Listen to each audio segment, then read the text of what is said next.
Chandrashekhar trust के founder और MLC Shri Yashwant जी आज हमारे साथ हैं और आज हम इनसे बात करेंगे कि चंद्रशेखर जी की जितने भी आज तक सिद्धांतों की बात हो या फिर यहाँ प्रदेश में उनकी पुण्यतिथि और जयंती पे जो छुट्टियों की बात हो, काफ़ी संघर्ष किया है यशवंत जी ने और इसी पे प्रकाश डालने के लिए आज हमारे साथ खुद मौजूद हैं यशवंत सिंह जी।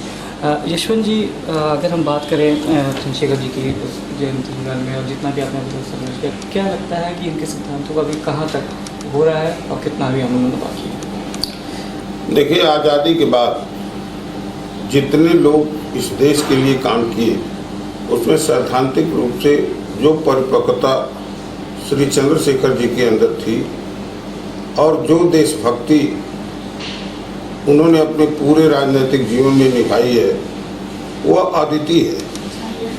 आज़ादी की लड़ाई में भी उनका जिला बड़ा क्रांतिकारी था और उन क्रांतिकारियों के साथ वो लालटेन लेकर गांव-गांव बच्चे थे तभी क्रांति की शुरुआत किए थे। जब वो बड़े हुए तो आचार्य नरेंद्र देव जी के संपर्क में आए और जब उनको देश की पार्लियामेंट में जाने का मौका मिला तो वह देश के हित के बारे में लगातार सोचते रहे।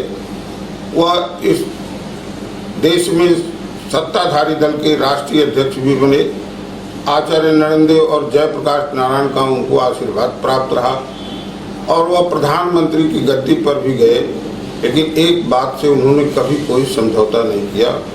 जहां देश हित का सवाल होता था वो अगर जनता भी उस निर्णय को लेने में नाराज होती थी तो इसकी भी परवाह नहीं करते थे।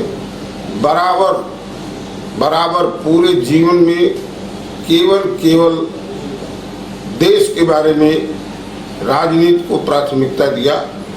उनकी संगत, सोहबत, अनुयायी, समर्थक जो भी रहा होगा इस मामले में कभी कोई आड़े नहीं आया। ऐसे व्यक्ति का जीवन दर्शन, उसकी नीति रीति, उसके सिद्धांत हमारे देश के लिए बहुत महत्वपूर्ण है। जब दुनिया के लोग सब अपने अपने घरौदे को बड़ा करने में लगे हुए हैं, उस समय हमारा हिंदुस्तान कैसे ताकतवर बने, उसमें चंद्रशेखर जैसे समाजवादी विचार की प्रबल आवश्यकता है। इसीलिए हम लोग प्रयास करते हैं।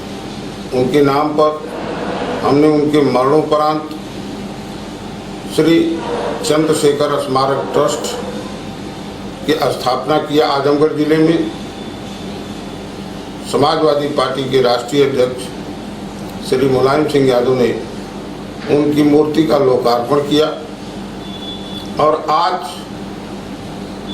समाजवादी पार्टी दो अवसरों पर खास तौर से, एक तो जयंती और दूसरी पुण्यतिथि के समय उनके विचार और के ऊपर संगोष्ठियों का आयोजन जिला मुख्यालयों पर की जाती है और समाजवादी पार्टी इसमें पूरी तौर पर उनके विचारों को फैलाने में, उनके विचारों को बताने में पूरी ताकत लगाती है। जो चंद्रशेखर जी के जो सिद्धांत थे उनको आज के जीवन कितना महत्व दिया जा रहा है? देखिए, ऐसा है कि विचारों का संघर्ष हमेशा चलता रहा है। कभी हिंदू धर्म का चला, कभी मुस्लिम धर्म का चला, कभी बौद्ध की चर्चा हुई, तो ये तो विचार अनवरत चलते रहते हैं और देश में किसकी क्या आवश्यकता है और क्या स्वीकार्यता है इस पर निर्भर करता है। लेकिन इतना सच है कि जब हिंदुस्तान में लोकतंत्र है और लोकतंत्र की जो हमारी अवधारणा है उसमें समाजवादी विचारधारा सबसे स्वस्थ और सबसे सही विचारधारा है और उसके प्रबल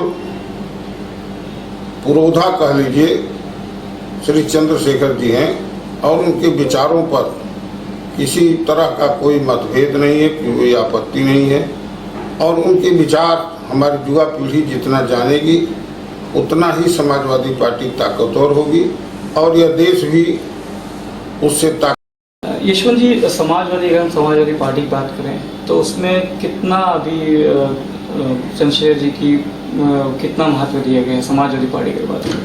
देखिए, समाजवादी पार्टी ने तो चंद्रशेखर जी के देहांत के बाद जो जयंती और पुण्यतिथि पड़ी है उसमें स्वयं राष्ट्रीय अध्यक्ष, उत्तर प्रदेश के मुख्यमंत्री और पार्टी के सभी वरिष्ठ नेता हमेशा पार्टी मुख्यालय पर रहे या अगर जिला मुख्यालय पर रहे तो जिला मुख्यालय की गोष्ठियों में चंद्रशेखर जी के विचारों के बारे में बताते रहे। और इतना ही नहीं, चंद्रशेखर जी के जन्मदिन को उत्तर प्रदेश की सरकार ने अवकाश भी घोषित किया है। चंद्रशेखर जी को कितना अधिक लोग जान सकें, कितना लोग पढ़ सकें, उनके विचारों को प्राप्त कर सकें, समाजवादी पार्टी ने भरपूर प्रयास किया है। कोई कंजूसी नहीं की है। वह चाहती है कि चंद्रशेखर के विचारों से समाजवादी लोग और स्वस्थ हों और यह देश भी उनके विचारों से स्वस्थ बने। ये थे यशवंत सिंह जी, एमएलसी और चंद्रशेखर स्मार्ट ट्रक्स के फाउंडर। इन्होंने बताया कि किस तरह से चंद्रशेखर जी के सिद्धांतों को महत्व दिया जा रहा है। समाजवादी पार्टी ने खासकर से बहुत ज़्यादा इनको महत्व दिया है और आगे आने वाले समय में भी देती रहेगी।